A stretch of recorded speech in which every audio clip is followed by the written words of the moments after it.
Salut, bienvenue sur la chaîne.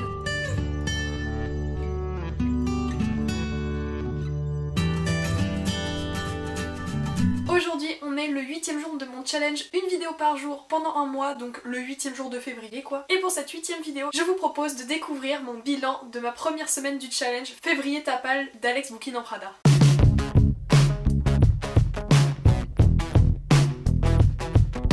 Alors ce bilan va être composé de deux parties, une première où je vous présente les livres que j'ai lus la semaine passée et la seconde qui portera sur les livres que je souhaite lire la semaine prochaine. Bien sûr j'en ai mis beaucoup plus que ce que je pense lire, mais bon je préfère être optimiste. Du coup c'est parti pour vous présenter les livres que j'ai lus la semaine passée.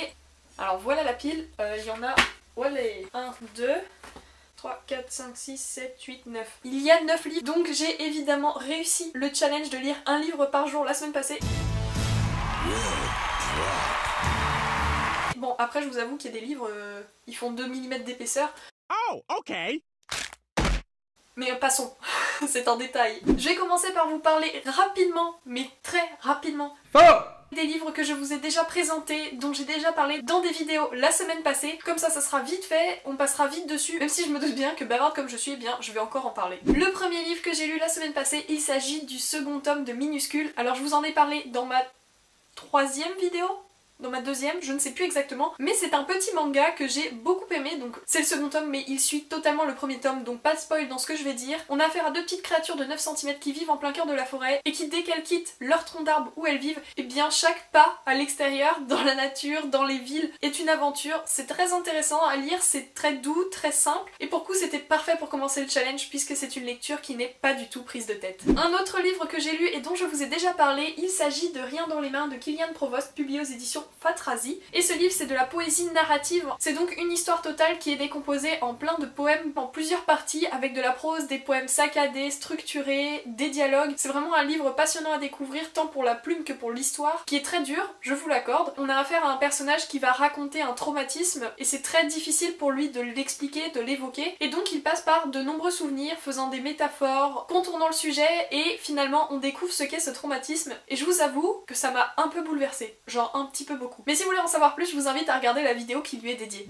Cette semaine, j'ai aussi lu un tout petit livre donc qui s'intitule Man-Made Lake, qui est de Aidan Koch. Donc c'est une artiste plasticienne, et dans ce petit livre, on va faire la rencontre d'un personnage qui se rend chez le psychologue. Alors c'est un petit livre qui est en anglais, qui est totalement illustré, donc en fait c'est tout simplement un petit roman graphique, une petite BD, et je suis tombée amoureuse des illustrations qui sont plutôt particulières et très très colorées, un petit peu évasives, oniriques, et elles se prêtent totalement à la discussion entre le psychologue et son patient. Je ne sais pas trop quoi en dire parce que c'est très très court, mais quand je dis très très court, c'est l'histoire de 24 pages. Donc en 24 pages, je dois vous avouer qu'il vaut mieux ne pas en dire beaucoup pour pas spoiler, mais c'est vraiment une belle découverte et je pense acheter d'autres livres de cette collection, donc c'est Minikust, je ne sais pas comment ça se prononce, mais c'est un petit livre que j'ai franchement apprécié et j'espère en découvrir d'autres de la sorte prochainement. Les deux prochains livres que je vais vous présenter ne sont pas encore parus, donc je ne vais pas pouvoir vous donner mon avis complet dessus. Bien sûr mon avis arrive fin février puisqu'ils paraissent, il me semble, fin février, il y en a un le 25 et l'autre le 11 je crois. Non. Ok, je viens de vérifier, j'ai raconté totalement n'importe quoi, les deux paraissent le 25 février, donc mes vidéos les concernant arriveront fin février. Il s'agit de deux petits livres qui paraîtront chez Cote Édition. Sans vraiment vous donner mon avis, eh ben j'ai adoré ces deux lectures. Le premier, il s'agit de Je connais peu de mots de Elisa Sartori, et c'est une lecture poignante, c'est une très belle lecture sur la relation qu'on entretient avec les mots. Et le second, il s'agit de Des mots en fleurs de Marie Colotte et Caroline van der Stappen, qui sera publié toujours aux éditions Cote. Donc je ne vais pas vous en parler plus que ça aujourd'hui, mais dans celui-ci aussi on a affaire à des mots et la relation qu'on entretient avec eux. Ce sont tous les deux des livres graphiques qui allient texte et images avec une très belle composition, une grande douceur.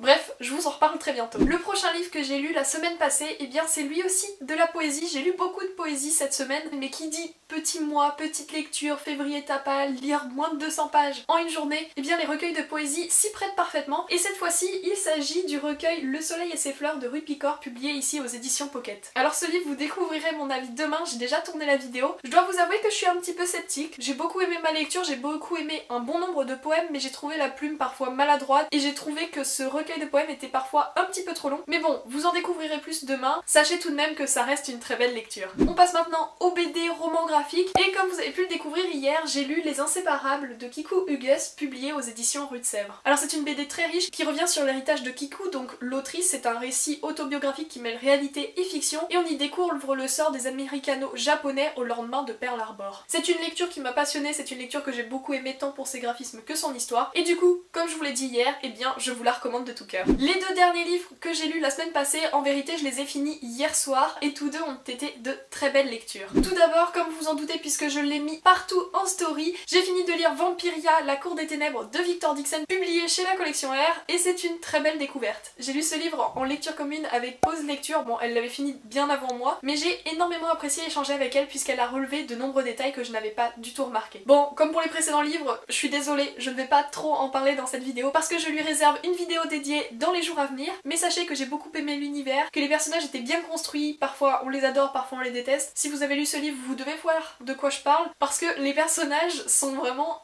spéciaux. Voilà.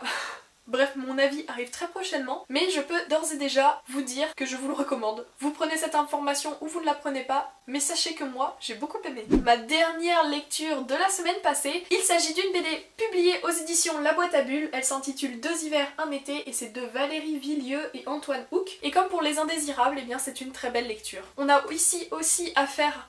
Ça fait beaucoup. On a ici aussi affaire à une histoire historique, à un récit qui reprend des faits et qui revient sur le destin d'une famille juive installée en France pendant la Seconde Guerre mondiale. J'ai adoré les graphismes qui sont très changeants et qui évoluent énormément au fur et à mesure de l'histoire. J'ai aussi beaucoup aimé le point de vue puisque l'on ne s'attarde pas spécialement sur les camps de concentration mais plutôt sur la vie de personnes qui se cachent et dont la chance a souri de nombreuses fois. Pareil que pour les livres précédents, je lui réserve une vidéo dédiée et j'espère que vous la regarderez pour découvrir mon avis concernant cette lecture. Comme vous le savez certainement, le challenge Février Tapal a pour but de diminuer la pile à lire et dans ce bilan je me devais vous parler de mon échec total.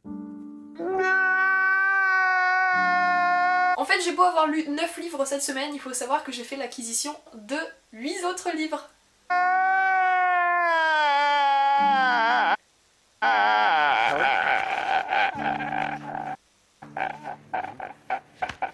Bon, en vérité, ce sont des livres d'occasion et ce sont des livres que j'ai eu grâce à un bon d'achat délivré par mon école. Donc bon, on se rassure comme on peut.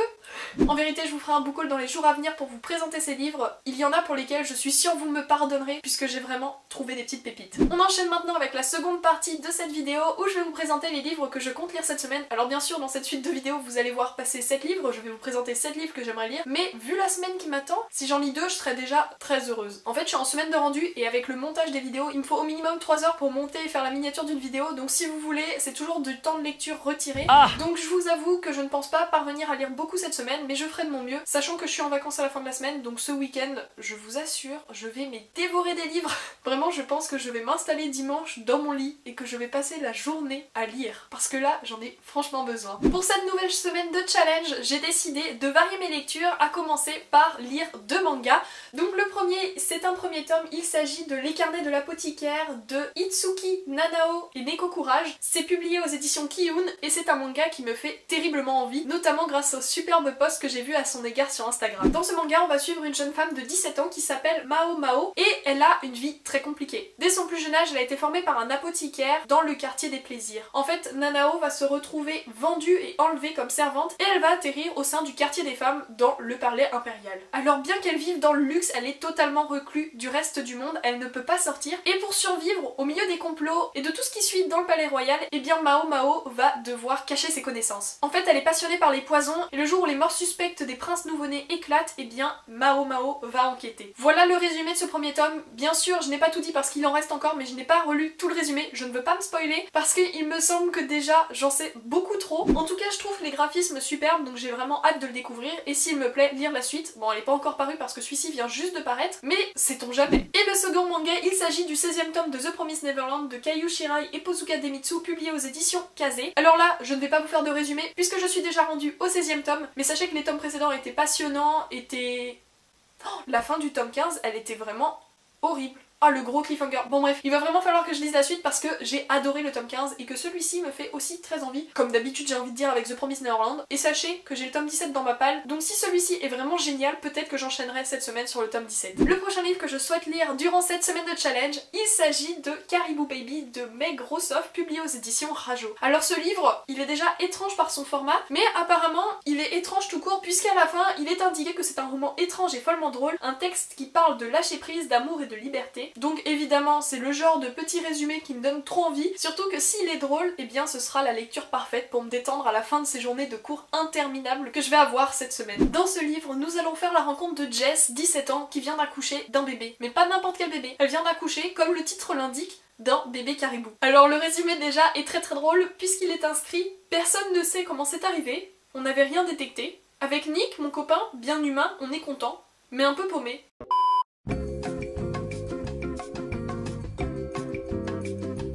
On enchaîne sur les petits livres et cette fois-ci sur un livre qui n'a clairement rien à voir avec ce que je lis d'habitude. Il s'agit de Le devoir de mémoire de Primo Levi et c'est édité aux éditions 1001 nuits. Alors c'est un petit livre qui retrace la façon dont Primo Levi aborde les thèmes compliqués, complexes de ses autres livres et en fait ce livre aborde notamment la différence entre l'œuvre d'un témoin et celle d'un écrivain et je pense que ce sera une lecture très prenante, très enrichissante, notamment car il est dit que c'est une leçon exemplaire de mémoire et de lucidité et comme vous avez dû le voir avec mes lectures de la semaine passée, eh bien je suis passionnée par la question de mémoire, par le témoignage et par la façon dont on peut retranscrire ceci en littérature et je pense que pour le coup cette lecture me parlera énormément. On passe maintenant au dernier petit livre avant que je vous présente deux romans. Il s'agit de Oscar de Sébastien Miro et Sébastien Spagnolo, publié aux éditions Squelette. Alors dans ce livre, eh bien on va suivre Oscar qui est un squelette. Il est né sans chair, sans peau, mais à fleur de peau.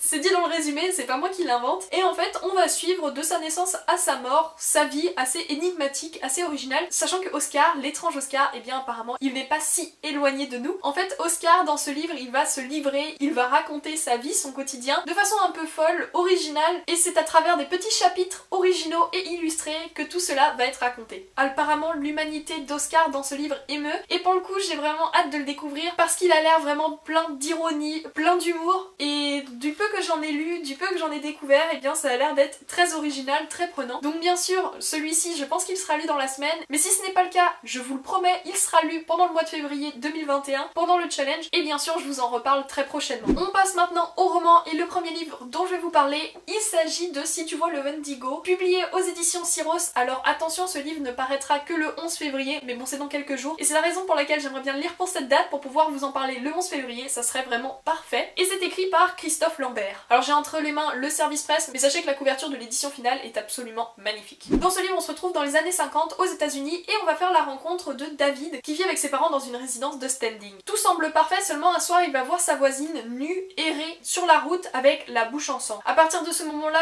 la vie de David va basculer puisqu'il va faire des découvertes assez étranges. Le mari de cette femme, donc appelée Ruth, semble affirmer que celle-ci est somnambule, mais David n'est pas complètement convaincu et il va en quelque sorte enquêter et se rapprocher de cette personne. Alors j'ai déjà bien avancé dans le livre, je suis à la moitié, mais je l'ai mis en pause il y a quelques temps parce que je n'arrivais pas à me plonger dans l'histoire puisqu'il y a un morceau de fantastique qui vient se greffer à cette histoire plutôt contemporaine et pour le coup j'étais un petit peu déstabilisée et avec la fatigue eh bien je me perdais dans l'histoire alors que j'adore la plume de l'auteur. Donc je compte finir ce livre cette semaine et vous en reparler très prochainement, peut-être pour vous convaincre de le découvrir à sa sortie. Le prochain livre est un service presse lui aussi et il s'agit de La rue qui nous sépare de Célia Samba, publié aux éditions Hachette. Alors je pense que comme moi ce livre vous l'avez beaucoup vu passer sur Instagram, sur les réseaux sociaux. Pour ma part c'est sur Babelio que j'en ai énormément entendu parler puisqu'il a fait beaucoup de bruit et je pense que cela est totalement justifié vu le résumé magnifique qu'il propose. Dans ce livre nous allons faire la rencontre de deux adolescents, il y a Noémia qui a 19 ans et Tristan qui en a 21. Tous les deux se plaisent, seulement la rue les sépare puisque Tristan est un sans-abri et Noémie elle est étudiante. Tout semble les éloigner, que ce soit le froid, la rue et la société, mais je pense que ce livre va lancer un message d'espoir, c'est tout ce que j'en sais pour le moment, mais les avis très positifs le concernant me donnent terriblement envie de le lire. Je vais me le réserver pour ce week-end pour le lire lire d'une traite et pour ne pas le lire lorsque je suis épuisée, parce que j'ai envie de profiter à fond de cette lecture vu tous les super bons avis que j'ai pu découvrir à son égard. Nous voilà déjà à la fin de cette vidéo, enfin déjà je ne sais pas encore, j'ai pas fait le montage, mais il est possible qu'elle soit très longue. Si c'est le cas, je m'en excuse. J'espère que cette vidéo vous a plu et que cela vous a intéressé malgré le fait que je parle très peu des livres. En tout cas, le programme de cette semaine est une nouvelle fois chargé sur YouTube puisque j'ai prévu une vidéo par jour. Je pense que pour les 7 prochains jours, ce challenge sera beaucoup plus dur à tenir, mais je vais faire vraiment mon possible pour y parvenir. Merci d'être resté jusqu'à la fin. Si vous avez aimé cette vidéo, n'hésitez pas à laisser un petit pouce bleu. N'hésitez pas non plus à commenter. Je lis tout le monde même si je prends beaucoup de retard en ce moment sur les réponses. Pour continuer de suivre mon challenge, une vidéo par jour pendant un mois, n'oublie pas de t'abonner. Et sur ce, encore merci d'être resté jusqu'à la fin. Salut!